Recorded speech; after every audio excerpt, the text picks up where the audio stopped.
2025, and it's time to get them charged off accounts off your consumer report. For those who don't know, if you got a charged off account on your consumer report, you should have received a copy of the 1099-C for tax purposes. And whenever a financial institution discharges a debt that you owe, you are now required to include that discharge amount in your tax return. Yes, that is income that comes back to you. So a lot of y'all reached out to me through email saying, I reached out to the financial institution and they refused to give me a copy of the 1099-C or their TIN number. Listen, I've been there. I got you. See, what I've learned is we got to stop emailing these people or calling them on the phone trying to request certain information. Now, there may be a few of you all who've done it and got some results, but no, today I want to talk about filing the right, proper documentation that's going to hold these people accountable when they refuse to give you their TIN number for tax purposes. What you're looking at right here is Form W-9 Request for Taxpayer Identification Number and Certification. The title of this form tells you exactly what you're doing.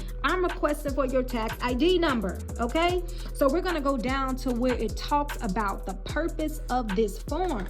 An individual entity, Form W-9 requester, who is required to file an information return with the IRS is giving you this form because they must obtain your correct taxpayer identification number, TIN, which may be your Social Security number, SSN, individual taxpayer identification number, ITIN, adoption taxpayer identification number, ATIN, or employer identification number, EIN, to report an information return, the amount paid to you or other amount reportable. Examples of information return includes, but are not limited to, are the following. So they list a couple here for you, but when you go down and say Form 1099-C, cancel debt, that is what we're talking about, okay? We are requesting this TIN for the 1099-C, the cancellation of debt.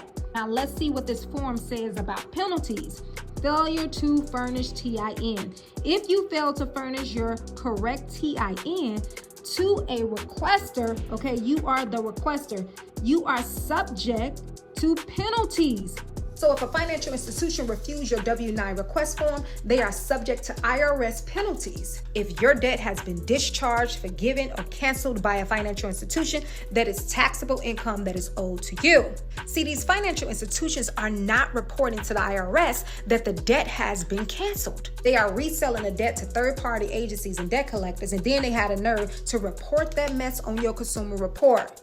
A charged-off account is canceled debt, which is gross or ordinary income, so there is no debt that you owe. This information reporting on your consumer report is inaccurate and incorrect. This is why you have the right to have that mess discharged from your consumer report by putting the IRS on notice with Form 1099-C, letting them know you never received a copy for your records. When you are putting the IRS on notice with Form 1099-C, this is why it's very important to make sure that you are requesting their information with a W-9, okay? Because the 1099-C form needs their TIN number, and the W-9 says that you have the right to their TIN number.